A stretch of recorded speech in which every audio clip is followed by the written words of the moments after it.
할렐루야.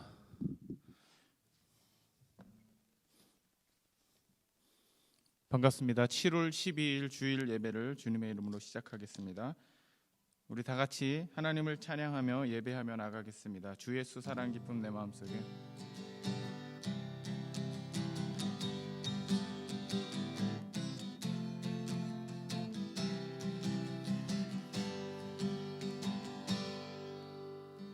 주 예수 사랑 기쁨 내 마음속에 내 마음속에 내 마음속에 주 예수 사랑 기쁨 내 마음속에 내 마음속에 있네. 나는 기뻐요 정말 기뻐요 주 예수 사랑 기쁨 내 맘에.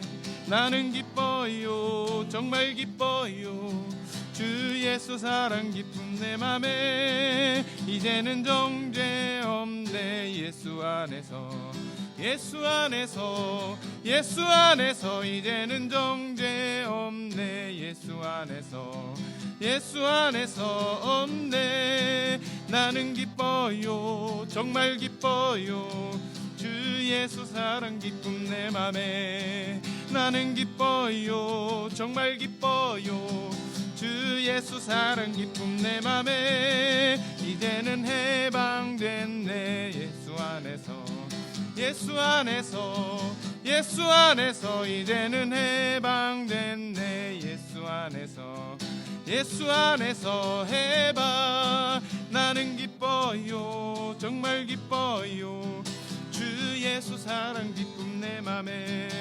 나는 기뻐요 정말 기뻐요 주 예수 사랑 기쁨 내 맘에. 나는 기뻐요 정말 기뻐요 주 예수 사랑 기쁨 내 맘에. 나는 기뻐요 정말 기뻐요 주 예수 사랑 기쁨 내 맘에. 그 밤에 캄캄한 밤에 새벽을 찾아 떠난다. 종이 울리고 닭이 울어도 내 눈에는 오직 밤이었소. 우리가 처음 만난 그때는 차가운 새벽이었소. 당신 마음속에 사랑이 있음을 나는 느낄 수가 있었소. 오 주여 당신께 감사하리라. 실로와 내게 주심을 나에게 영원한 사랑 속에서 떠나지 않게 하소서. 오 주여 당신께 오 주여 당신께 감사하리라. 실로와 내게 주심은 나에게 영원한 사랑 속에서 떠나지 않게 하소서. 우리 모일 때 주 성령이 임하리. 우리 모일 때 주 이름 높이리. 우리 마음 모아 주를 경배할 때 주님 축복하시리.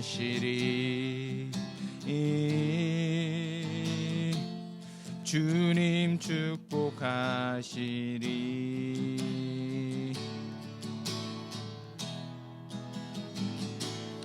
우리 모일 때 주 성령 임하리. 우리 모일 모일 때 주 이름 높이리. 우리 마음 모아 주를 경배할 때 주님 축복하시리.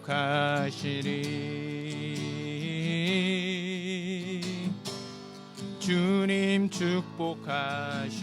우리 마음 모아 주를 경배할 때, 우리 마음 모아 주를 경배할 때 주님 축복하시리.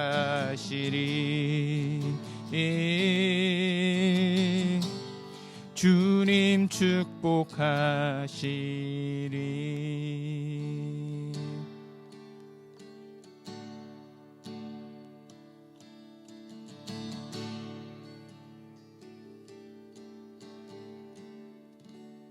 기도하겠습니다. 하나님 아버지, 감사합니다. 이 시간에 우리가 주님을 예배하고 찬양하고자 나왔습니다. 하나님, 우리 예배를 받으시고 하나님 홀로 영광 받아주시기를 간절히 소원합니다. 온라인으로 멀리서 하나님을 사모하는 마음으로 우리가 예배하고 경배하고 찬양합니다. 각 가정에서 예배하는 지체들 주님 기억하여 주시고, 하나님, 이 엄중한 코로나의 사태로 인하여서 사람들이 모두 두려워하고 공포 가운데 있는 가운데 우리 그리스도인들은 부활의 소망과 그리스도를 향한 믿음을 가지고 아버지 이 엄중한 사태를 이길 수 있도록 하나님 힘과 지혜를 주시옵소서. 세상의 뉴스를 들으면 아버지 우리 마음이 막막해지고 하나님 답답해집니다. 그러나 우리가 주님의 말씀을 읽을 때에 새 힘을 얻고 능력을 얻을 줄로 믿사오니 우리 먼저 사랑교회 모든 지체들 지켜주시옵소서. 하나님, 교회를 이곳에 세우셨사오니 주님 부흥하게 하여 주시옵소서. 성령의 권능을 부어 주시옵소서. 성령의 능력이 나타나게 하여 주시옵소서. 뜨겁게 기도하는 교회가 되게 하여 주시옵소서. 하나님을 사모하는 교회가 되게 하여 주시옵소서. 주님 이곳에 부흥을 주시옵소서. 하나님, 우리 교회 가운데 지체들 가운데 질병으로 아버지 경제적 어려움으로 가정의 불화로 인하여서 힘들고 어려운 지체들이 있습니까? 하나님 기억하여 주시고 치료하여 주시고 주님께서 아버지 하나님 싸매어 주시고 성령께서 그 마음을 위로하여 주시옵소서. 감사하며 예수님의 이름으로 기도합니다. 아멘. 우리 같이 하나님 말씀을 보겠습니다. 하나님 말씀은 고린도전서 12장 4절 한 절 말씀을 같이 보도록 하겠습니다. 신약성경 고린도전서 12장 4절 말씀입니다.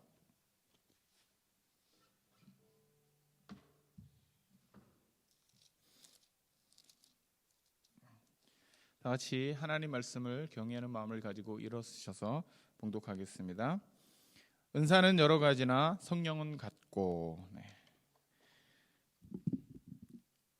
우리가 지난주까지 예수 그리스도에 대해서 우리가 살펴보고 오늘은 성령님에 대해서 살펴보기를 원합니다. 성령 충만함.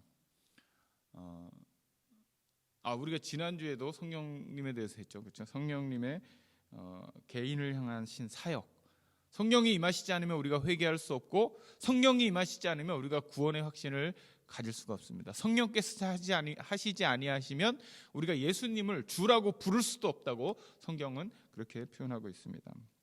오늘은 교회를 향하신 성령님의 사역. 지난주에는 우리가 사람, 개인을 향하신 하나님의 사역에 대해서, 성령님의 사역에 대해서 살펴봤는데, 오늘은 교회를 향하신 성령님의 사역을 함께 살펴보기를 원합니다. 제가 중학교 때의 기억이었습니다.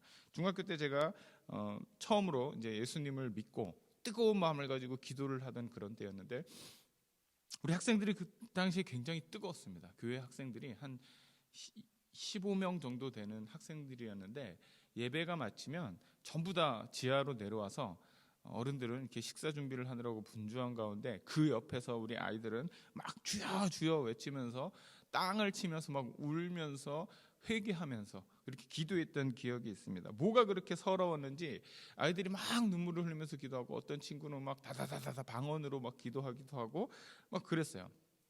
그런데 이 지하실에서 막 기도하던 우리 학생들 중에 이제 뜨거운 마음이 생기니까 전도를 했습니다. 전도를 했는데 새로운 여학생이 온 것이죠. 교회 한 번도 다녀보지도 않았던 중학교 2학년 여학생이었는데, 우리가 이제 같이 예배를 마치고 또 기도를 하기 때문에 주여 하고 우리 기도합시다 하고 이제 기도를 시작했죠. 그런데 갑자기 기도합시다 그러는데 막 전부 다 여기서 울면서 기도하고 여기서는 막 방언으로 기도하고 그러니까 이 학생이 놀란 거예요. 이 여학생이 처음 교회 왔는데 막 어떻게 해야 될지를 모르는 표정으로 앉아 있는 것을 제가 보았습니다. 제 마음속으로 두려웠죠. 저 학생 다음 주부터 교회 안 나오겠구나. 그 무서운 장면을 봤으니까 어떻게 교회를 나오겠어요. 그런데 이상하게 그 다음 주에도 이 학생이 나오는 거예요. 근데 놀라운 것은 그 다음 주에도 나오더니 어느 순간 이 학생이 같이 막 하나님 앞에 부르짖으면서 기도하는 것을 제가 보았습니다. 그 당시에 우리 학생들이 한 15명에서 한 20명 정도 됐었는데 이렇게 뜨겁게 기도하고 성령이 충만하니까 어느 순간인가 40명이 넘는 그런 학생들이 모여서 같이 예배하는 그런 놀라운 경험을 하였습니다. 제가 이 경험을 통해서 깨달은 것은 뭐냐면 성령께서 교회를 세우시는구나. 우리 사람이 교회를 세우는 것이 아니고 성령 하나님께서 이 교회를 세우시는구나. 그걸 제가 깨달았습니다. 교회를 향하신 성령님의 사역. 저는 교회를 개척하면서 이 성령께서 이 교회를 세우신다라는 것을 깊이 경험을 해요. 제가 아니라도 성령께서는 이 교회를 세우실 것입니다. 그런데 저는 성령께서 이 교회를 세우실 때에 그 옆에서 그것을 구경하면서 그 받는 은혜가 너무나 놀랍고 큽니다. 하나님 오늘도 이렇게 일하시는구나. 하나님 이렇게 역사하시는구나. 그러므로 우리가 교회를 세울 때는 복잡하게 생각할 필요가 없습니다. 우리가 성령께 순종하기만 하면, 성령께서 이 교회를 세우실 때 우리가 그 말씀에 순종하기만 하면 우리 교회가 세워지게 될 줄로 믿습니다. 자, 성령께서 교회를 향하여서 하시는 사역의 첫 번째는 뭐냐면 바로 하나 되게 하시는 분이시다. 성령님은 하나 되게 하시는 하나님이시라는 거예요. 교회를 하나 되게 하시는. 고린도전서 12장 13절 말씀에 이렇게 말씀하고 있습니다. 우리가 유대인이나 헬라인이나 종이나 자유인이나 다 한 성령으로 침례를 받아 한 몸이 되었고 또 다 한 성령을 마시게 하셨느니라. 오늘날 가장 심각한 문제 중에 한 가지가 무엇입니까? 인종차별의 문제죠. 미국이 지금 직면하고 있는 어려운 문제 중에 하나가 바로 이 인종차별입니다. 백인이 흑인을 미워하고 흑인은 백인을 미워하고 백인은 동양인을 깔보고 동양인은 백인을 깔보고 흑인은 동양인을 비하하고 동양인은 흑인을 놀리고 이런 인종차별적인 문제를 해결하는 것이 굉장히 어렵다라는 것을 우리가 실감하고 있죠. 왜 그렇습니까? 정치인들이 이것을 때로는 정치적인 목적으로 사용하기도 하고 때로는 우리의 인식 속에 나랑 좀 피부 색깔이 다른 사람, 저 사람은 나보다 열등할 거야. 인종차별 문제뿐만이 아니고 모든 사람이 모이면 서로 경쟁하기 때문에 사람들이 차별을 하거나 무시를 하거나 비하를 하게 되는 것이죠. 자, 이런 무시무시한 이런 사태가 오늘날까지도 역사적으로 변하지 않고 계속 내려오고 있는데 오늘 2000년 전에 쓰여진 이 고린도 전서에 보니까 뭐라고 말씀하고 있습니까? 우리가 유대인이나 헬라인이나, 다시 말해서 무슨 뜻입니까? 인종 간에, 민족 간에 어떤 차별이 사라졌다는 거예요. 이게 쉬운 일입니까? 어려운 일입니까? 오늘날에도 우리가 백인이나 동양인이나 똑같아 라고 말하는 것이 현실적으로 어렵죠. 왜 그렇습니까? 실제로 그렇지 못하기 때문에. 그런데 지금 바울은 그 당시 어떤 종교적인 또 인종차별적인 요소가 굉장히 강하게 박혀있는 그런 사회 속에서도 뭐라고 얘기하냐면 헬라인이나 유대인이나 다 한 몸이다. 아주 혁명적인 선언을 하고 있는 것이죠. 그런데 또 보니까 바울이 뭐라고 얘기합니까? 종이나 자유인이나, 다시 말해서 주인이나 노예나 똑같은 존재라는 거예요. 하나님 안에서는 하나라는 거예요. 우리나라 조선시대 보면 어떻습니까? 세종대왕이 백성을 너무나 사랑해서 이 백성들에게 글을 만들어주고, 그렇죠? 그 다음에 이 백성들이 자기의 주인을 고소할 수 있는 법을 만들자고 세종대왕이 제안을 했어요. 근데 신하들이 들고 일어납니다. 노예는 노예고 양반은 양반인데 어떻게 노예가 양반, 자기 주인을 고소할 수 있는가? 그렇게 되면 사회 제도가 무너져서 국가의 기반이 흔들린다는 거예요. 조선시대의 사람들조차도 인종 간의 어떤 신분 간의 차이를 깨트리는 것을 두려워하고 그것을 반대했다라는 것입니다. 그런데 바울이 뭐라고 고백합니까? 종이나 자유인이나 그리스도 예수 안에서는 하나라는 거예요. 이게 어떻게 가능합니까? 바울이 어떻게 오늘날을 살아봤습니까? 바울이 타임머신을 타고 오늘날을 와서 봤더니 와, 현대사회는 모두가 평등하네 이렇게 생각했을까요? 아니죠. 그 당시의 사회적 통념과 관습을 뛰어넘는 이 놀라운 생각은 누가 준 것입니까? 그것은 바로 성령께서 주셨다라는 거예요. 바울이 성령에 충만하니까, 성령 하나님의 은혜로 충만하니까 인종이 중요한 게 아니구나, 신분이 중요한 게 아니구나, 하나님 안에서 모든 인간은 다 동일하구나, 한 몸이구나, 성령 안에서 한 몸이구나, 그것을 깨닫게 되었다라는 것입니다. 성령께서 이 바울 사도에게 가르치신 거예요. 이전 것은 지나갔으니 보라, 새 것이 되었도다. 하나님 안에 있으면 노예도 은혜를 받게 되고 주인도 은혜를 받게 된다는 거예요. 때로는 하나님께서 노예처럼 신분이 낮은 사람에게 더 많은 은혜를 주셔서 이 사람을 통하여서 주인도 은혜를 받게 하시고 그들을 축복하게 하시는 놀라운 역사가 이 교회 가운데 나타나는 것을 바울이 본 것입니다. 그래서 우리가 빌레몬서에 보면 이 바울이 빌레몬에게 편지를 쓰죠. 너에게서 도망간 이 오네시모가 예수 그리스도를 믿고 형제가 되었다. 이제 더 이상 종과 주인의 그런 신분적 차이가 있는 것이 아니고 오네시모와 빌레몬은 서로 형제다, 용서하자라고 요구하는 것이 바로 빌레몬서죠. 놀라운 사회적인 혁명을 일으키는 것이 바로 이 바울의 이 선언이었습니다. 종이나 자유자나 헬라인이나 유대인이나 다 그리스도 예수 안에서, 성령 안에서 한 몸이다. 성령께서는 우리 교회를 하나 되게 하신다라는 것입니다. 그런데 아직도 내가 우월하다고 생각하면서 교회를 나오는 사람들은 이 성령을 받지 못한 거예요. 성령의 은혜를 경험하지 못한 거예요. 여러분 아직도 그렇게 생각하신다면 이 시간에 주님 기도하십시오. 여러분 주님 앞에 기도하십시오. 성령님, 나를 가르쳐 주시옵소서. 나를 깨우쳐 주시옵소서. 나의 교만함과 나의 어리석음과 무지함을 깨우쳐 주시고 성령의 은혜로 충만하게 임재하여 주시옵소서 하고 기도하시기를 부탁드립니다. 자, 하나 되게 하시는 성령님. 자, 교회가 세워지는 것은 성령께서 하시는 일인데 우리를 하나 되게 하시는 것뿐만이 아니라 이 하나 되게 하신 교회를 건강하게 세우시는 것이 바로 성령님의 사역입니다. 자, 성령님께서는 이 교회를 세우는 사역을 하시는데 누구를 통해서 하시냐면 우리 인간을 통해서 하시는 것이죠. 하나님의 은혜를 사모하고 하나님의 일을 사모하는 자들에게 성령께서 은혜를 부어주셔서 이 일을 감당하게 하십니다. 그런데 이 하나님의 일은 세상의 일과 다르죠. 세상의 일은 뭐 때문에 합니까? 돈이나 명예 때문에 하는 것이죠. 때로는 가기 싫어도 목구멍이 포도총이라 어쩔 수 없이 가는 사람들도 있어요. 그러나 교회는 그렇지 않죠. 교회를 열심히 한다 그래서 누가 돈을 주거나 명예가 높아지거나 그렇지 않죠. 그래서 이 하나님의 일은 사명감이 없으면 할 수가 없다라는 것입니다. 12제자를 보겠습니다. 12제자가 예수님이 부활 승천하신 이후부터 사역을 열심히 해갖고 사명감을 가지고 막 밖에 나가서 복음을 전하고 그렇게 했습니까? 아니죠. 이 12제자는 성령이 임하시기 전까지 마가의 다락방에서 기도하기 시작했죠. 그들이 약속하신 성령을 기다리면서 다락방에서 모여서 120명이 기도할 때에 그들에게 성령이 임하시고 이 성령이 임하시자 그들에게는 불이 붙는 것 같은 사명감이 생겼다는 것입니다. 이 사명감이 생기니까 이 사람들이 목숨을 걸고 그 주의 일을 감당하기 시작했어요. 누가 막 뒤에서 등 떠밀고 어쩔 수 없이 막 하라고 제발 하십시다 이렇게 해서 한 게 아니고 자발적으로 나가서 이들이 그리스도의 복음을 위하여서 떨쳐 일어났다라는 것입니다.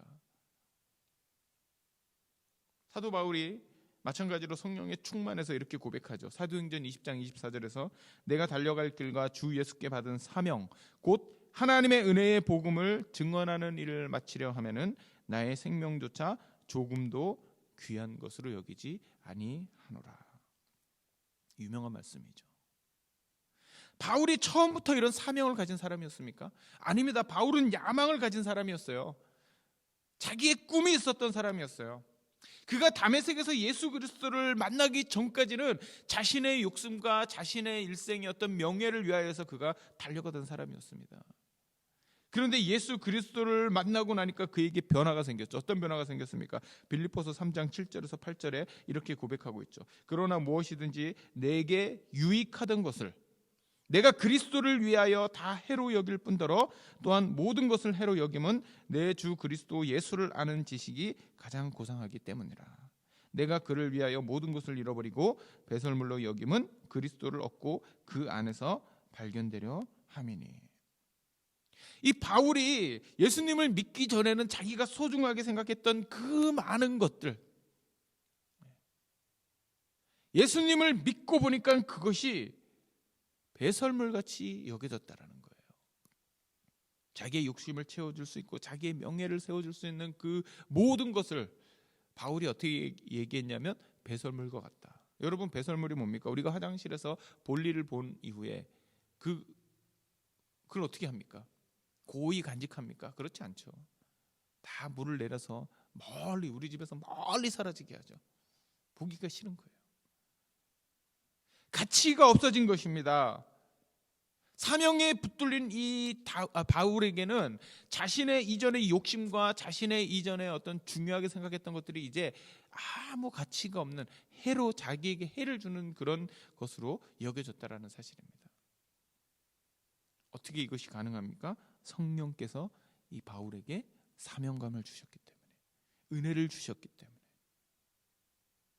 사랑하는 성도 여러분, 성령의 충만함을 입고 이 사명감을 붙들고 살아가기를 부탁을 드립니다.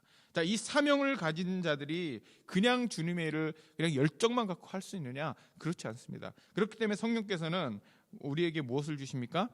선물을 주시죠. 은사를 주시죠. 각 사람에게 맞는 다양한 은사를 주세요. 고린도전서 12장 8절에서 10절에 보니까 은사가 이렇게 나타나고 있죠. 어떤 사람에게는 성령으로 말미암아 지혜의 말씀을, 어떤 사람에게는 같은 성령을 따라 지식의 말씀을, 다른 사람에게는 같은 성령으로 믿음을, 어떤 사람에게는 한 성령으로 병 고치는 은사를, 어떤 사람에게는 능력 행함을, 어떤 사람에게는 예언함을, 어떤 사람에게는 영들 분별함을, 다른 사람에게는 각종 방언 말함을, 어떤 사람에게는 방언들 통역함을 주시나니. 성령께서는 교회를 세우시기 위해서 다양한 사역을 주시는데, 이 사역 은사를 주시는데 이 은사의 특징이 무엇입니까? 첫 번째는 가르치는 은사였다라는 거예요. 저는 우리 교회에 이 가르치는 은사가 많아지기를 원합니다. 너무나 중요한 은사입니다. 하나님 말씀을 온전하게 건강하게 잘 가르칠 수 있는 그런 사명자들이 늘어나야 돼요. 가르치는 은사. 또 교회의 중요한 사역이 무엇입니까? 그것은 돌봄에 대한 은사입니다. 연약한 자들, 소외된 자들을 찾아가서 그리스도의 사랑으로 돌보고 사랑해 줄 수 있는 사람들이 교회에는 필요하다라는 것입니다. 성령께서 이 은사를 주셔야 돼요. 믿음을 가지고, 병 고치는 은사를 가지고, 위로하는 은사를 가지고 가서 사람들에게 그리스도의 사랑으로 안아주고 보듬어 줄 수 있는 그런 은사를 가진 사람들이 필요합니다. 자, 마지막으로는 어떤 은사가 있습니까? 영들 분별함, 예언함, 능력 행함, 방언. 이 방언은 기도 은사죠, 그렇죠? 방언을 통역함. 영적 전쟁이 필요하다라는 것입니다. 오늘날 교회를 방해하고 교회를 무너뜨리려고 하는 수많은 세력들을 향해서 우리가 물리적으로 싸워서 이길 수 없어요. 물리적인 싸움이 아닙니다. 이것은 영적인 싸움이죠. 보이지 않는 싸움이죠. 그렇기 때문에 우리가 기도와 영들 분별함과 하나님 말씀을 선포하는 것과 이런 은사들이 필요하는데, 이것을 성령께서 주신다라는 것입니다. 성령께서 이 다양한 은사를 주시는 이유가 무엇입니까? 바로 교회를 세우기 위해서.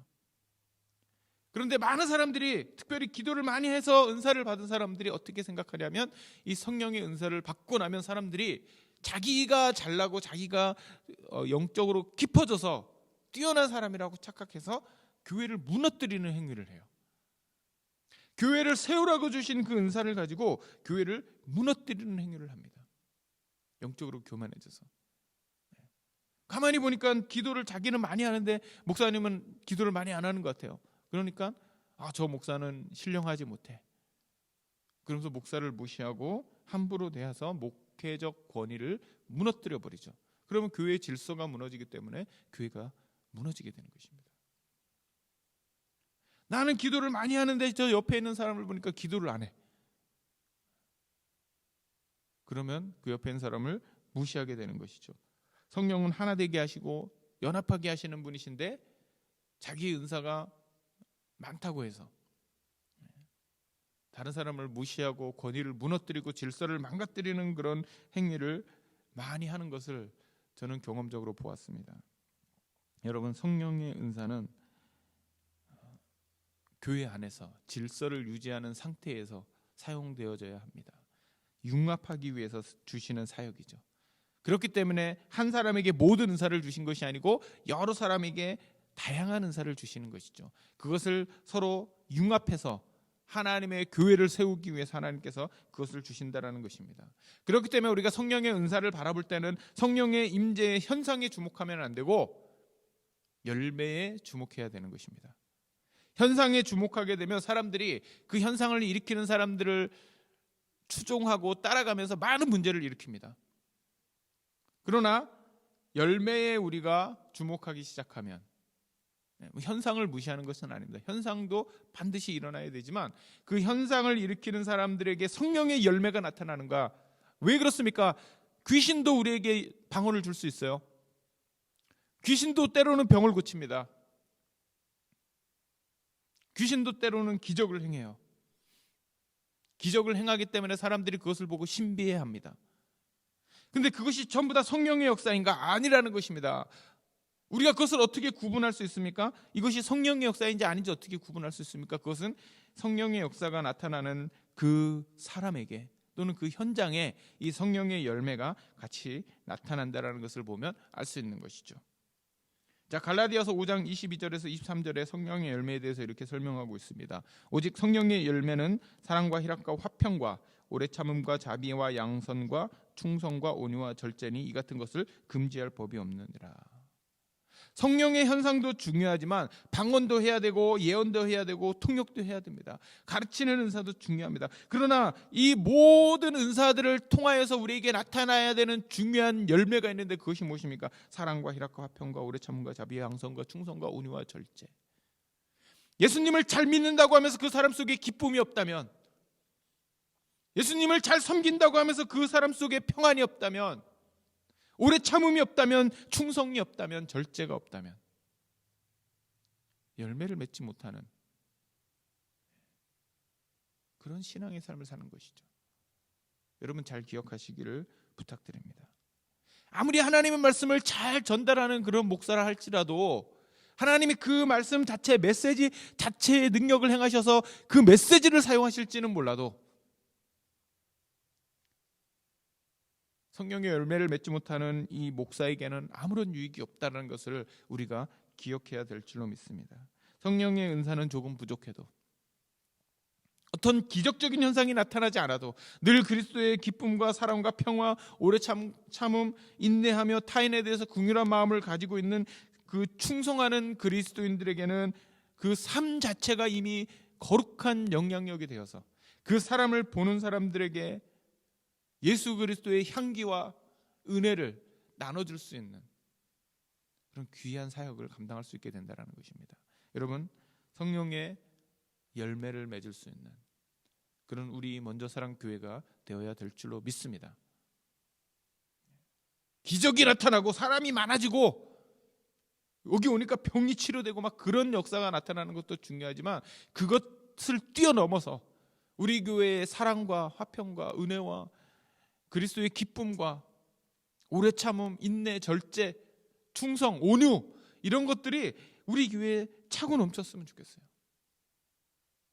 열매가 나타나는 교회가 되었으면 좋겠습니다. 성령께서는 우리 교회를 하나 되게 하시고 성령께서는 우리에게 은사를 주셔서 교회가 세워지게 하시는 하나님이신 것을 우리가 믿습니다. 저는 교회를 세우는 사역, 한국말로는 교회 개척이라고 하죠.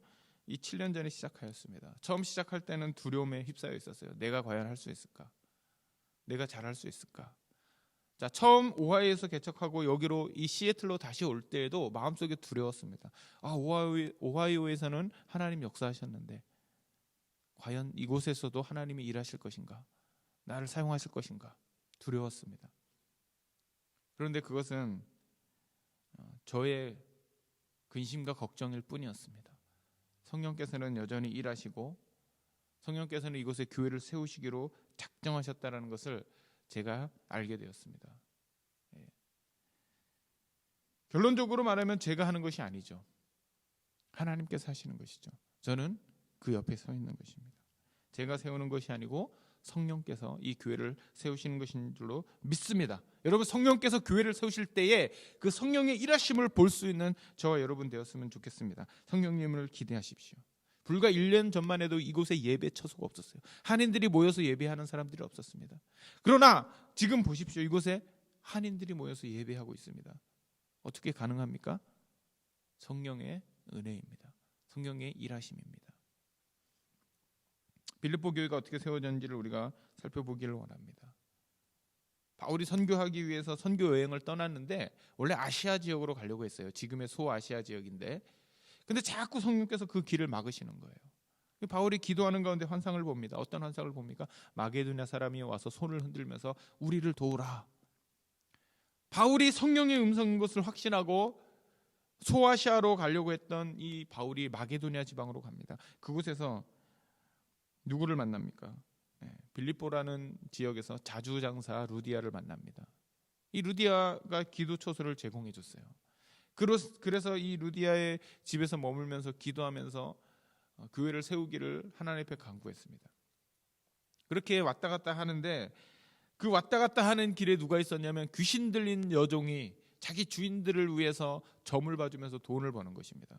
근데 바울을 볼 때마다 바울을 향해서 하나님의 큰 일을 하는 사람이다, 하나님의 사람이다 라고 외치니까 바울이 참다 못해서 예수님의 이름으로 이 귀신 들린 자를 귀신을 쫓아내고 회복시켰습니다. 그러자 이 주인들이 이익이 사라진 것을 알고 이 바울을 감옥에 가둬버렸습니다.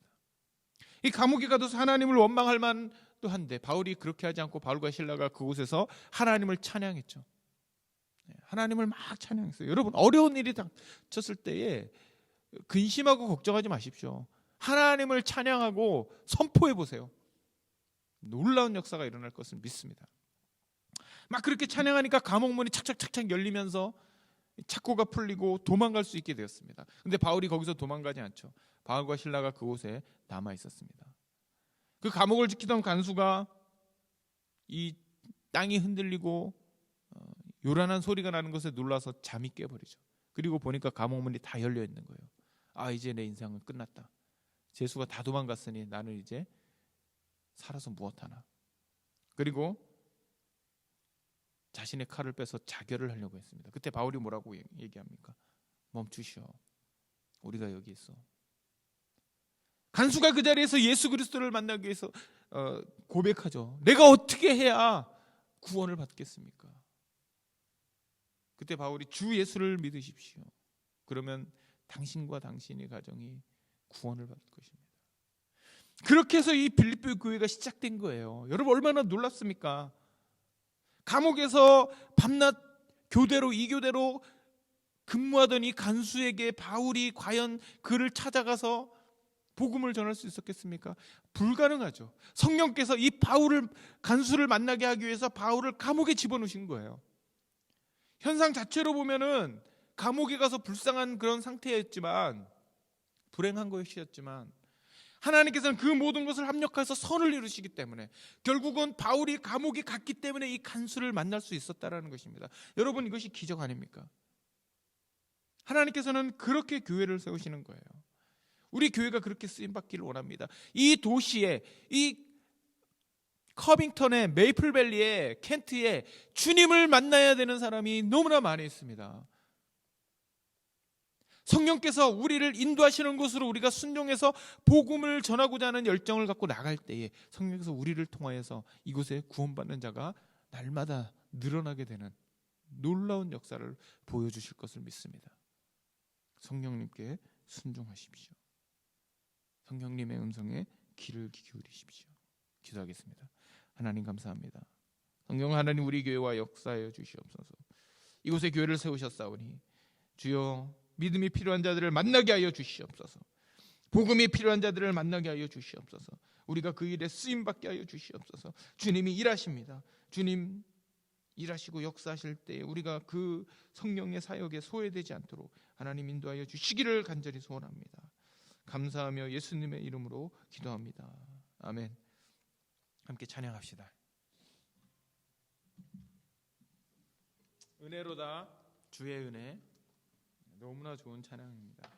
그렇습니다. 우리가 하나님의 은혜가 없으면 설 수 없고 하나님의 사랑이 없으면 감사할 수 없는 그런 존재인 것을 믿습니다.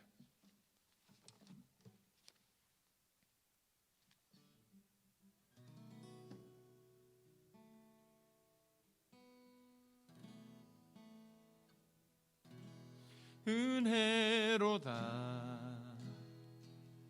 주의 은혜 날 살리신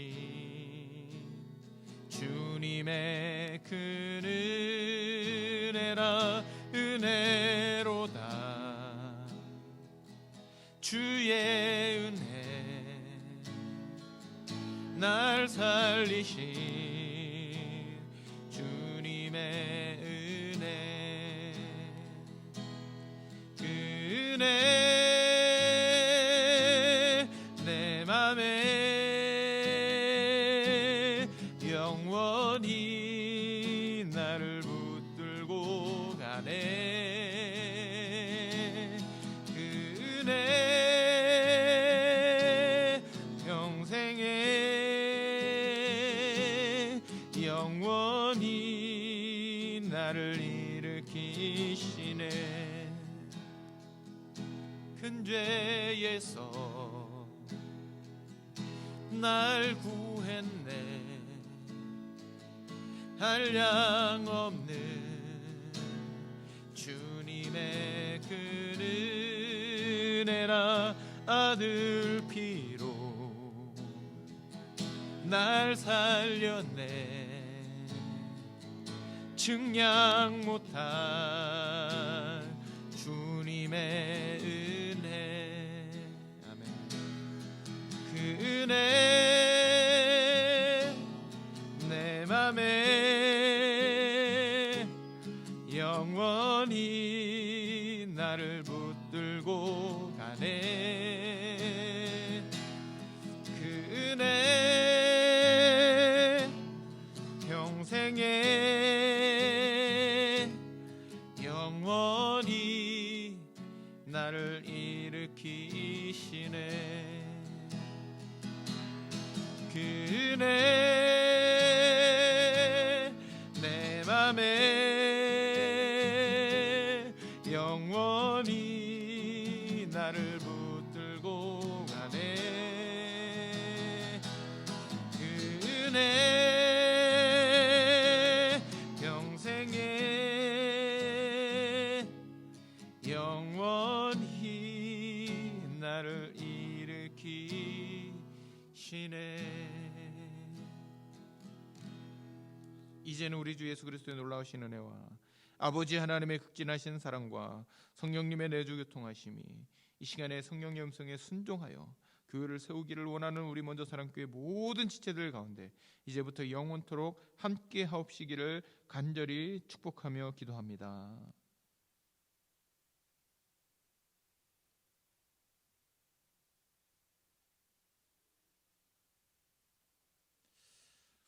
모든 예배를 마치도록 하겠습니다. 감사합니다.